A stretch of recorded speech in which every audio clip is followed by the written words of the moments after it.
Hi, my name is John, and I'm a private pilot in an AME with over 700 hours of flying with the Cessna 172. I'm flying from York to Reading, Pennsylvania, and will give you an overview of how to fly a Cessna 172. This instrument is the airspeed indicator. It indicates the airspeed of the aircraft. Instead of miles per hour, though, it is measured in knots. For example, if the Cessna 172 cruises at 100 knots, this is equivalent to about 115 miles per hour. Airspeed indicators are color-coded for quick recognition. The green arc represents normal airspeed operations.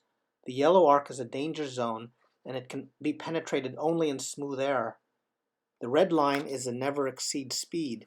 Structural failure may occur. And lastly, the white arc depicts safe speed zone for deployment of flaps, and it's mainly used for landing or slow flight.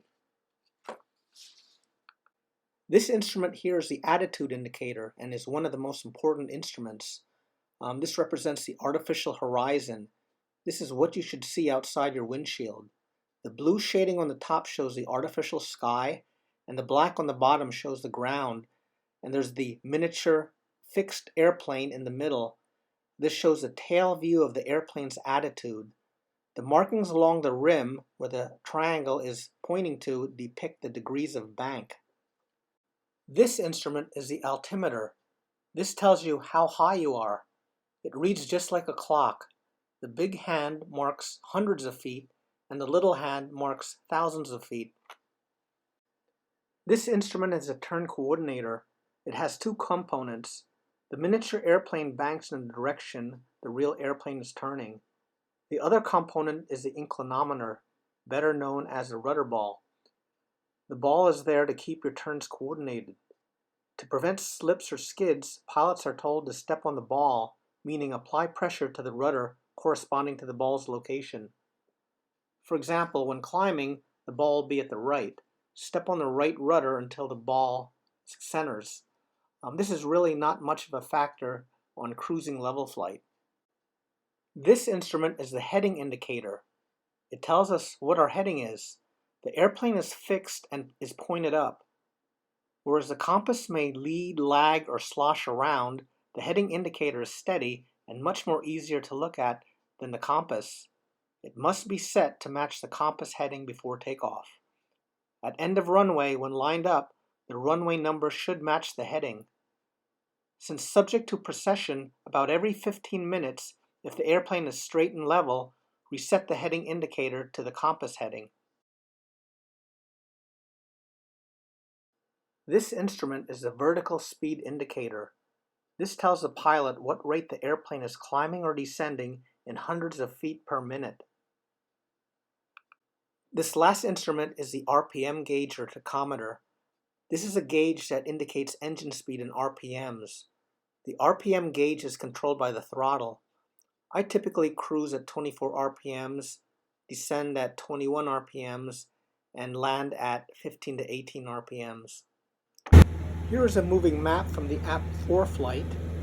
I will be doing a more detailed video on 4Flight in the future. I left York, that blue plane there is me, and I'm going to be north of the Lancaster airspace. I'm going to be heading northeast to the Reading Airport. There's the Reading Airport, Class D airspace. Okay, now that I am in level flight, let's take a look at the instruments. Look at the airspeed indicator. It shows us that we are cruising at 100 knots. The attitude indicator shows that I'm level. The altimeter shows that I am steady at 3,000 feet. Notice that it's not moving. The turn coordinator has the ball in the middle, so there's no need to step on the rudder at this time. The heading indicator shows that I'm at 060, that is, I am heading northeast. And the vertical speed indicator is at 0, so I'm doing level flight and neither climbing nor descending.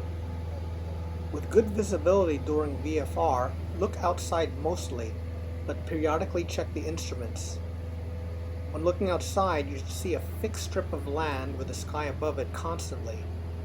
When heading is set by GPS or VOR, I look far and aim at a point and try to fly to it.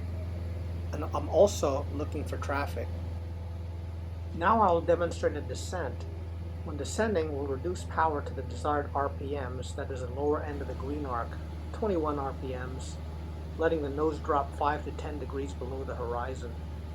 So here's the VSI. You can see that we are descending at 500 feet per minute.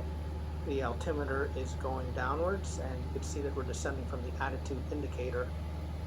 When you look outside, compared to level flight, you should see more land when looking outside.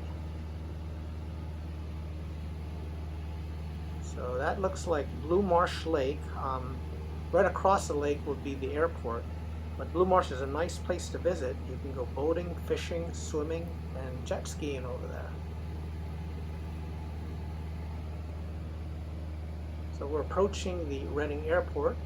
I'd like to approach there at pattern altitude, 1,400 feet. And what I'm going to do now is I'm going to show you my approach to the pattern. So there is the Reading Airport, straight ahead. Okay, now we will talk about the pattern that we will be approaching. I made some diagrams to explain my approach. The winds are favoring runway 31. I will be entering at pattern altitude, approaching a 45-degree entry into the left downwind. At downwind, the power setting should be at low cruise, adjusting trim for level flight. When I beam the numbers, I will apply carburetor heat and reduce the power setting, and will also add 10 degrees of flaps, slowing the approach speed to 75 knots. At base, we'll maintain approach speed. When altitude appears adequate, we'll lower flaps 20 degrees and slow approach speed to 70 knots and reset trim if needed. After a gradual turn to final, we'll line up with the runway, reducing speed to 65 knots, and will apply full flaps when cleared to the runway. If there are gusts, we'll maintain an extra 5 knots of airspeed and keep flaps at 20 degrees. When I'm 15 feet above ground, we'll level the airplane and flare, allowing airspeed to dissipate while increasing back elevator pressure. We'll then touch down on the main wheels first.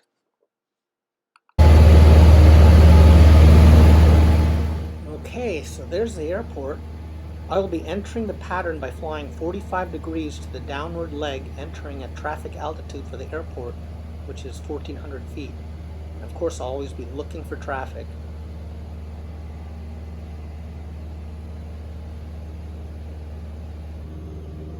Okay, I'm now at the downwind with power setting at low cruise. When I beam the numbers, I'll turn on the carburetor heat, reduce airspeed to 1,700 RPMs, and pull down the first set of flaps. Okay, at a point 45 degrees from the end of the runway, making a turn onto the base leg. Also, I'm going to be looking for traffic.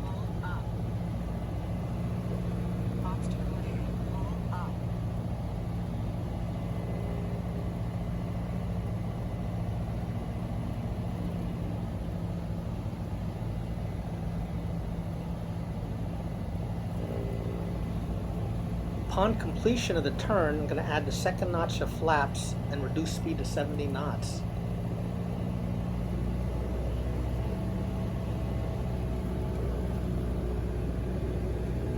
There's the runway.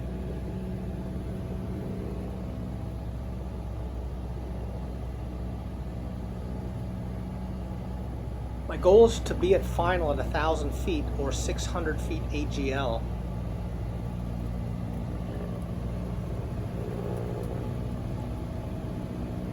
Okay, turning to the final approach of the bank of about 20 degrees, making a coordinated turn and avoiding a steep turn.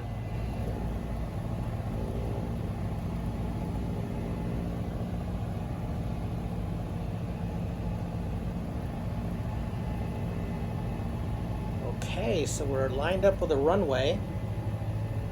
Normally I'd be reducing speed to 65, but I'm going to keep it 70 because of the gusts.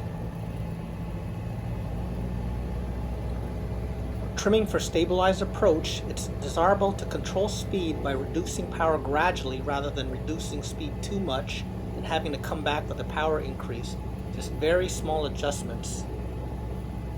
Ailerons to midline, rudder to straighten the plane. When landing with a strong headwind, may need to have more power to achieve goal speed. Again, I keep looking at my airspeed just to make sure I don't go too slow.